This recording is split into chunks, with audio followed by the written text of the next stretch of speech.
നമസ്കാരം. നമുക്കെല്ലാവർക്കും അറിയാം, ഇന്നലെ ഓഗസ്റ്റ് 15 നമ്മുടെ രാജ്യത്തിൻ്റെ സ്വാതന്ത്ര്യ ദിനമായിരുന്നു. നിയമപരമായ സ്വാതന്ത്ര്യദിന ആഘോഷത്തിൻ്റെ സമയത്ത് ദേശീയഗാനം, ദേശീയഗീതം പാടണം എന്ന് ഒരു ട്രഡീഷൻ നമ്മുടെ രാജ്യത്തിലുണ്ട്. പിന്നെ പാർലമെൻറ്റ് പാസ്സാക്കിയ ഒരു നിയമം പ്രകാരം ദേശീയ ഗീതം പാടുമ്പോൾ അത് കംപ്ലീറ്റ് ആയിട്ട് പാടണമെന്ന് ഒരു നിയമമായിട്ട് പാർലമെൻറ്റ് പാസ്സാക്കി. അത് കഴിഞ്ഞിട്ട് ആദ്യത്തെ സ്വാതന്ത്ര്യ ദിനമായിരുന്നു ഇന്നലെ. ഇന്ത്യ രാജ്യത്തെ എല്ലാ സംസ്ഥാനത്തിൽ അത് സ്മൂത്തായിട്ട് നടന്നു. എല്ലായിടത്തും ഫ്ലാഗ് ഹോയിസ്റ്റിങ്ങും ദേശീയഗീതവും ദേശീയഗാനം അത് ഏത് സർക്കാരാണെങ്കിലും എവിടെയാണെങ്കിലും അത് പാടി. ജമ്മു കശ്മീർ, ഹിമാചൽ പ്രദേശ്, ഉത്തർപ്രദേശ്, ഉത്തരാഖണ്ഡ്, തെലങ്കാന, കർണാടക, ആന്ധ്രാപ്രദേശ്, തമിഴ്നാട് എല്ലാ സംസ്ഥാനത്തിലും സ്വാതന്ത്ര്യദിനം ഇന്നലെ അവിടുത്തെ സർക്കാരും അവിടുത്തെ ജനങ്ങൾ സെലിബ്രേറ്റ് ചെയ്തു.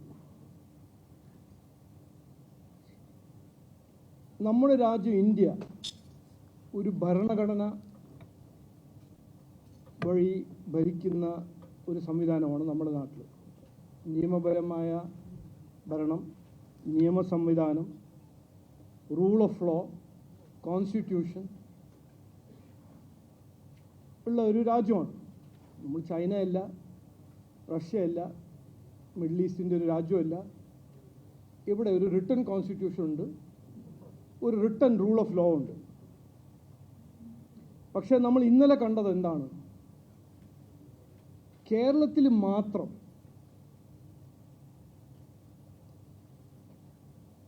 ഈ ദേശീയ ഗീതം പാടാൻ ഇവിടുത്തെ സംസ്ഥാന സർക്കാർ അനുവദിച്ചില്ല.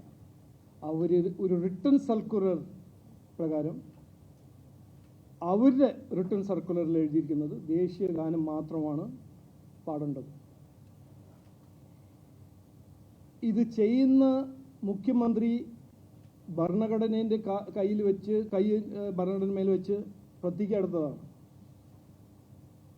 റൂൾ ഓഫ് ലോ പാലിക്കും, ഭരണഘടനയെ ലംഘിക്കില്ല, പാലിക്കും എന്ന് പ്രതിജ്ഞ എടുത്ത വ്യക്തിയാണ് ഇന്ന് ഈ സംസ്ഥാനത്തിൻ്റെ മുഖ്യമന്ത്രി.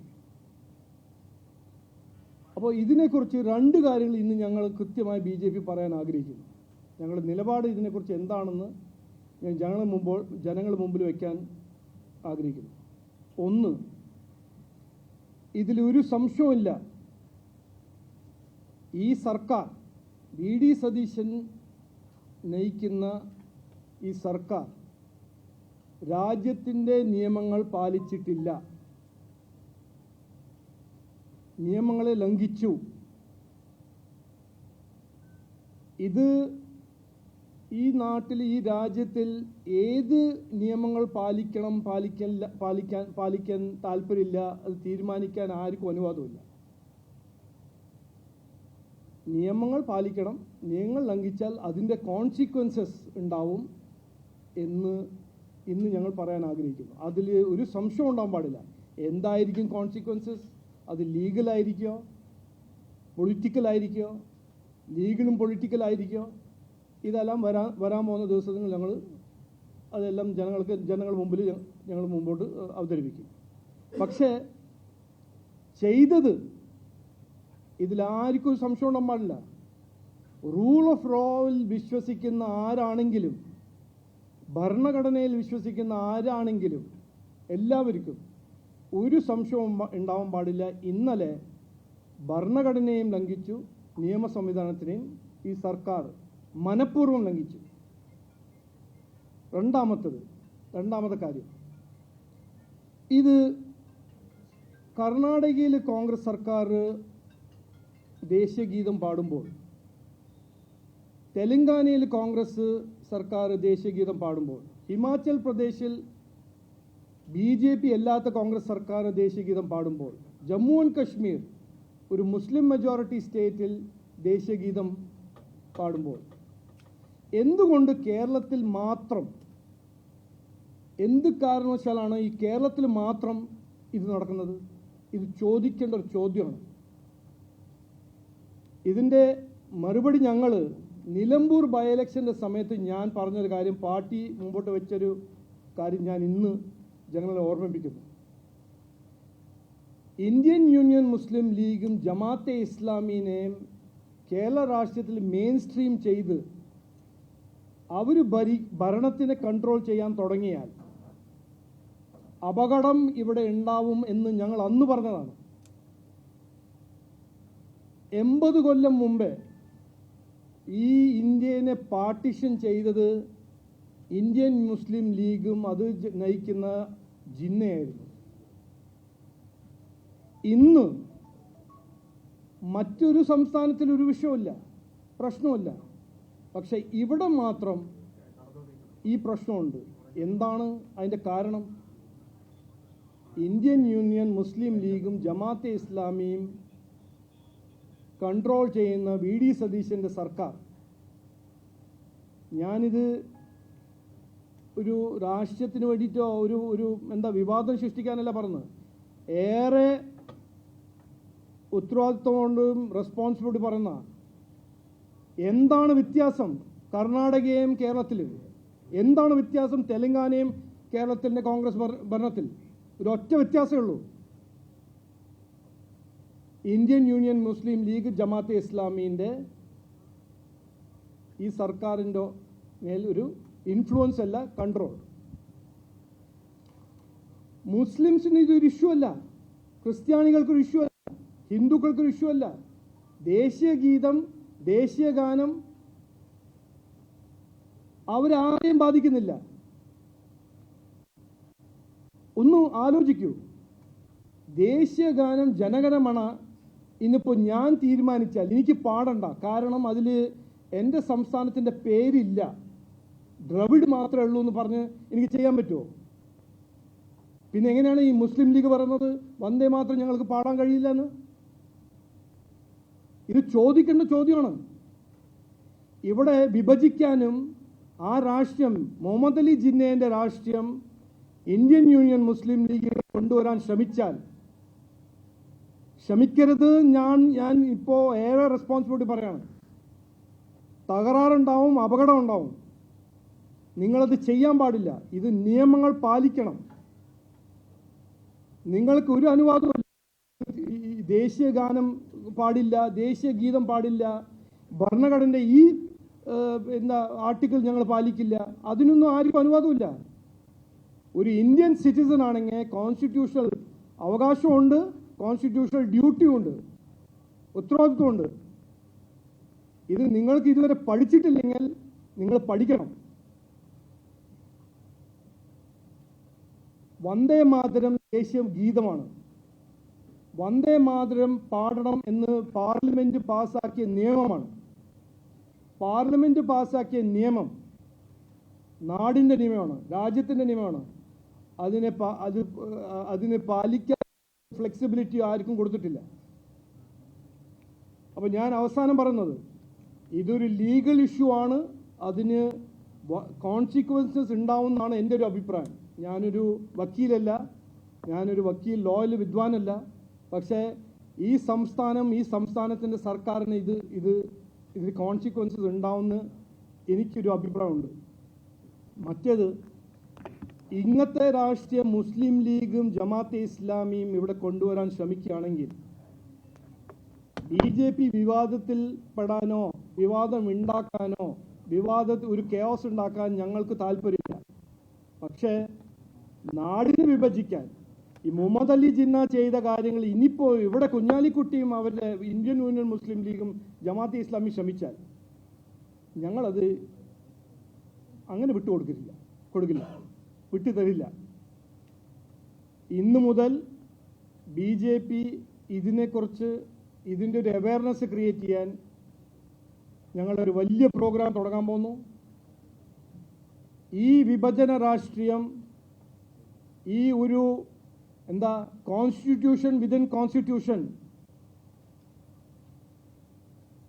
ശ്രമിക്കുന്ന മുസ്ലിം ലീഗിൻ്റെയും ജമാഅത്തെ ഇസ്ലാമിൻ്റെ രാഷ്ട്രീയത്തിനെ എതിർക്കാൻ BJPയും NDA ഉണ്ടാവും എന്ന് ഇന്നു മുതൽ ഞങ്ങളുടെ രാഷ്ട്രീയ പ്രവർത്തകരും യുവമോർച്ചയും എല്ലാവരും ഒരുമിച്ച് ഇതിനു വേണ്ടി വേണ്ട കാര്യങ്ങളെല്ലാം ചെയ്യും എന്ന് ഞാൻ ഇന്ന് കൃത്യമായി പറയാൻ ആഗ്രഹിക്കുന്നു.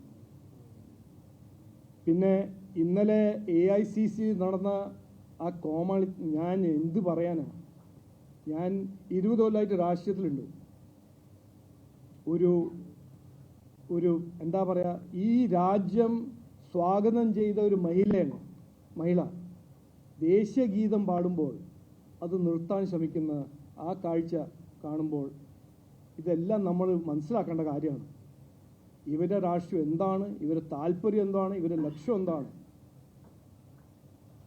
ജനങ്ങളുടെ പേരിൽ എത്ര കൊല്ലം രാഷ്ട്രീയം ചെയ്ത ഈ പാർട്ടിയാണ് ഈ കോൺഗ്രസ് പാർട്ടി. ഇന്ന് പോളിറ്റിക്സിന് വേണ്ടി, രാഷ്ട്രീയത്തിന് വേണ്ടി ഏത് ലെവലിലും പോവുക. മുസ്ലിം ലീഗിൻ്റെ മുമ്പിൽ പോയി സറണ്ടർ ചെയ്യാൻ തയ്യാറാണ്.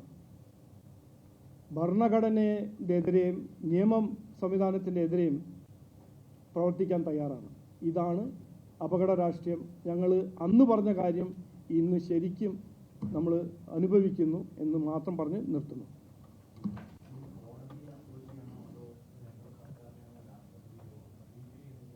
അല്ല, അത് ചെയ്യേണ്ട കാര്യങ്ങൾ ഞങ്ങൾ ചെയ്യും. ഞങ്ങൾ മാത്രമല്ല, ഇത് ഒരു കോൺസ്റ്റിറ്റ്യൂഷണൽ ബ്രീച്ചാണ്, ലീഗൽ ബ്രീച്ചാണ്. ഒരു സ്റ്റേറ്റ് ഗവൺമെൻറ്, ഒരു constitutionally sworn in state government ഇന്ത്യൻ്റെ നിയമങ്ങൾ ലംഘിക്കുന്നു, പാലിക്കുന്നില്ല എന്ന് കണ്ടാൽ അത് എന്ത് ചെയ്യണമെന്ന് ഞാൻ ഒരു ചെറിയ ആളല്ലേ, അതിന് എന്നേക്കാൾ കൂടുതൽ വിദ്വാനായ കുറേ പേരുണ്ടല്ലോ, അവരെല്ലാം അത് പരിശോധിക്കും, ചെയ്യേണ്ട കാര്യങ്ങളെല്ലാം ചെയ്യും. കാരണം അങ്ങനെ വിട്ടുകൊടുക്കാൻ പറ്റില്ല.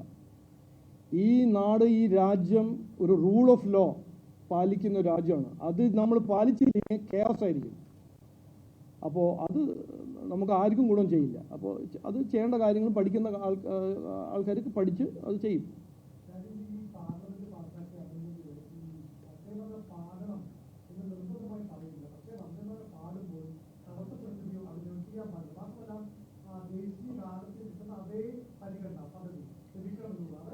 ഇതിൽ അത് ഹോം മിനിസ്ട്രി അത് പറഞ്ഞോ, ഓർഡർ ഹോം മിനിസ്ട്രി പറഞ്ഞിട്ടുണ്ട്. ഫ്ലാഗ് ഫോൾഡിങ്ങിൻ്റെ സമയത്തും അൺഫോൾഡിങ്ങിൻ്റെ സമയത്ത് ദേശീയ ഗീതം ദേശീയ ഗാനം പാടണം. അത് നിയമം. ദേശീയ ഗീതം ദേശീയ ഗാനം. അപ്പോൾ ഇതിൽ നോക്കാം, ഞാനിപ്പോൾ ഇവിടെ ലീഗൽ ചർച്ച ചെയ്യാൻ എനിക്ക് താല്പര്യമില്ല. നിങ്ങളെല്ലാവരും ലീഗൽ എക്സ്പെർട്ട് ആയിരിക്കും, നോ ഇഷ്യൂ. നിങ്ങളുടെ ലീഗൽ നോളജ് നിങ്ങൾ വെച്ചോളൂ, നോ ഇഷ്യൂ. ഇത് ചെയ്യേണ്ട കാര്യങ്ങൾ പഠിച്ച് പരിശോധിച്ച്, ഞാൻ പ്രൈമ ഫേസി പഠിച്ചിട്ടാണ് ഞാൻ പറഞ്ഞത്. ഇവിടെ നിയമ ലംഘന നടന്നിട്ടുണ്ട് എന്ന് എനിക്കൊരു സംശയമില്ല. പിന്നെ ഞാൻ കൺസൾട്ട് ചെയ്ത കോൺസ്റ്റിറ്റ്യൂഷൻ ലോയേഴ്സിനും ഒരു സംശയമില്ല.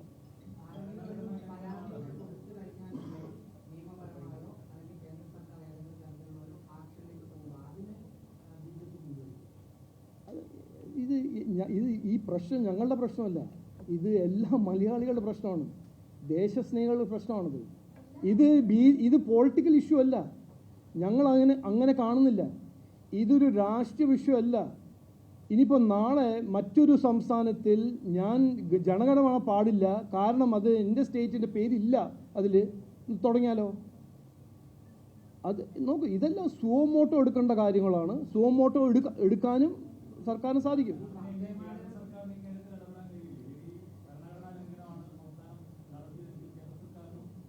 അപ്പോൾ കഴിയും എന്നാണ് എൻ്റെ ഒരു അഭിപ്രായം.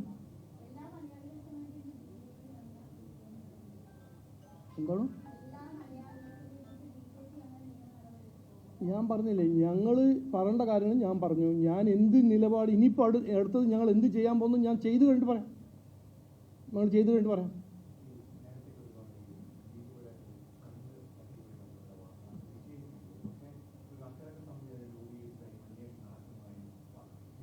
അത് കമലേഷ്, അത് നിങ്ങളാണ് പറയുന്നത്.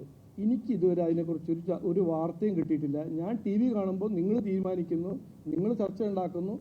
ഇനി നിങ്ങൾ തന്നെ തീരുമാനിച്ചോളൂ ആരാണ് എടുത്തത്, എന്താണ് ഡിസിപ്ലിനറി കമ്മിറ്റി തീരുമാനിച്ചത്, നിങ്ങൾ പറഞ്ഞോളൂ. നിങ്ങൾ എനിക്കൊരു മെമ്മോ ആയിട്ട് അയച്ചാൽ മതി.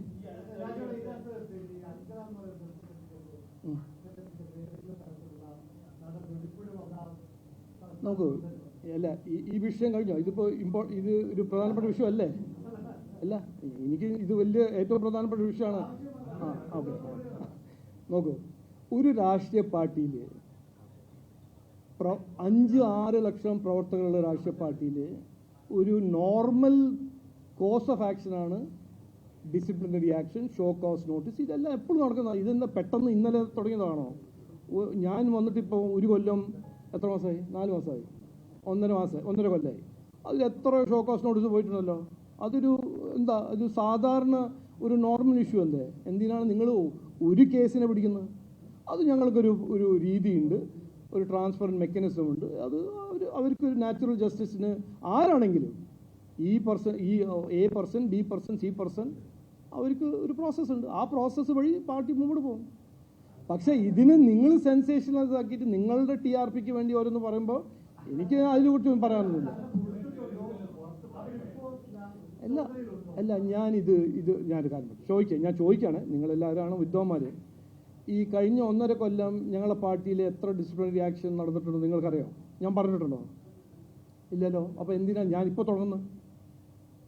ഈ പാർട്ടി എന്തിനാണ് ഇപ്പോൾ പെട്ടെന്ന് നിങ്ങൾ ആവശ്യമായിട്ട് നിങ്ങൾ തുടങ്ങേണ്ടത്? ഇത് ഞങ്ങളുടെ ഒരു കോൺഫിഡൻഷ്യൽ പ്രോസസ്സാണ്. ഉള്ളിൽ നടക്കുന്ന കാര്യങ്ങൾ ഉള്ളിൽ നടക്കും. അത് നിങ്ങൾ റിപ്പോർട്ട് ചെയ്തോളൂ. ഞാൻ എന്തിനാ അതിനെക്കുറിച്ച് പറയേണ്ടത്? നിങ്ങൾ നന്നായിട്ട് അത് ആംപ്ലിഫൈ ചെയ്യുന്നുണ്ടല്ലോ. അല്ല നോക്ക്, അല്ല ഇനിയിപ്പോൾ ഇതിനെക്കുറിച്ച് അങ്ങനെ ഒന്നുമില്ല. അങ്ങനെ ഒരു അത് നിങ്ങൾ ആരാ പറഞ്ഞത്? നിങ്ങളല്ല പറഞ്ഞത്. ഓക്കെ, ഇനി വിടൂ. ഇനി ഇതിനെക്കുറിച്ച് ഞാൻ ഒരു മിനിറ്റ് ഇനി ഒരു മിനിറ്റ് ഞാനൊരു കാര്യം പറയട്ടെ. ഇതിനെക്കുറിച്ച് ഞാൻ ഒന്നും ഇനി കൂടുതൽ പറയാൻ താല്പര്യമില്ല. എന്നോട് ചോദിച്ചു, ഞാൻ പറഞ്ഞു. ഇനിയിപ്പോൾ ഇതിനെക്കുറിച്ച് എനിക്ക് സമയമില്ല, പറയാൻ താല്പര്യമില്ല. ഇനി വേറെ എന്തെങ്കിലും ചോദിക്കണമെങ്കിൽ ചോദിച്ചോ.